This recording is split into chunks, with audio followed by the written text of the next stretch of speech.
నా పేరు గడ్డిపాటి సుధాకర్ రావు అండి. చేంజ్ అయితేనే బాగుంటుంది. ఈ గవర్నమెంట్లో అభివృద్ధి ఏమన్నా రైతులు అలో లక్షణాన్ని ఏడుతుంటే ఏ పంటలు బాగున్నాయి? అన్ని కల్తీ విత్తనాలు, కల్తీ ఎరువులు, అన్ని కల్తీ రైతులు అట్టడుగు స్థాయికి వెళ్ళారు. ఏ స్థాయి నుంచి ఏ స్థాయికి వెళ్ళారు. రైతు సరైన దిగుబడి లేకపోతున్నాడు. సో నెక్స్ట్ గవర్నమెంట్లో రైతులు ఏం చేంజెస్ కోరుకుంటున్నారు? మంచి విత్తనాలు కావాలండి. మంచి నాణ్యమైన ఎరువులు, నాణ్యమైన పురుగు మందులు ఇస్తే రైతుకి ఇంకేమీ అవసరంలా. అవి ఇస్తే రైతుకి కావాల్సినంత పంట పండిస్తాడు. మేము అన్నదాతలు అన్నం పెడతాం కానీ మేము మోసం చేయం. మాకు రైతుకి మంచి విత్తనాలు, కల్తీ లేని ఎరువులు, పురుగు మందులు కావాలి. ఏ గవర్నమెంట్ అయినా మేము కోరుకునేది అదే. ఏదైనా పరిశ్రమలో ఏదైనా ఇట్లాంటివి వస్తే ఉద్యోగాలు వస్తే కానీ ఏం వచ్చి ఉండాలే పారిపోతుంటే. గుంటూరు ఎంపీ అభ్యర్థి చంద్రశేఖర్ గారి గురించి మీ అభిప్రాయం? ఎంపీ అభ్యర్థి చాలా సౌమ్యుడు, బాగా ప్రజలు ఎక్కువ ఆయన లైక్ చేస్తున్నారు. మంచిగా జనంలోకి వెళ్ళిపోయాడు, బాగానే ఉంది.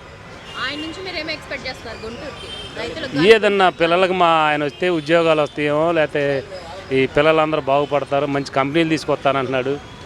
దాని గురించి మేము కొద్దిగా ఆయన మీద ఎక్స్పెక్ట్ చేస్తున్నాం. చిన్న చిన్న పిల్లలు కూడా గంజాయి దగ్గర చెడిపోతా ఉన్నారు. దీనిపైన మీ అభిప్రాయం ఏంటి? గంజాయి దొరుకుతుందండి.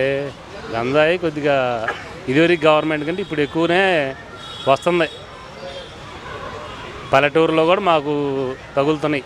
ఇదివరకు మా గ్రామాల్లో ఉండేది కాదు, ఇప్పుడైతే కొద్దిగా కనపడుతుంది, వాసనలో తగులుతుంది.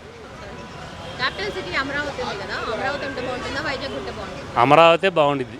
ఎందుకు అమరావతి ఉంటే బాగుంటుంది? అంటే మన ఆంధ్రప్రదేశ్కి ఎటు చూసినా సెంటర్గా ఉండిద్ది. ఇటు నది ఉంది, కృష్ణా అనేది, వాటర్కి ఇబ్బంది ఉండదు, ఫెసిలిటీస్ బాగుంటాయి. అందువల్ల మేము అమరావతినే కోరుకుంటున్నాం. గుంటూరు ఎలా డెవలప్మెంట్ అయితే చూడాలనుకుంటున్నాం? ఆల్రెడీ అమరావతి వస్తే అయ్యిద్ది, ప్రత్యేకంగా చెప్పాల్సిన అవసరం లేదు.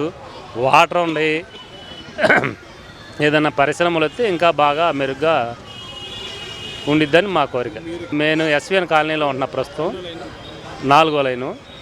అక్కడ డ్రైనేజీ లేకే ఇక్కడ ఈ దోమలు ఇలాంటి అవస్థలు బాగుండవు. ఇక్కడ వాలంటీర్ వ్యవస్థ అంటే ఏముంది, ఈ పార్టీలు పెట్టుకుని వాలంటీర్లు వీళ్ళంతా ఇవన్నీ పనికిరాని వాలంటీర్లు. అంతకుముందు వాలంటీర్లు ఎక్కడున్నారు? గవర్నమెంట్లు పనిచేయలేదా? అన్నీ అందలేదా?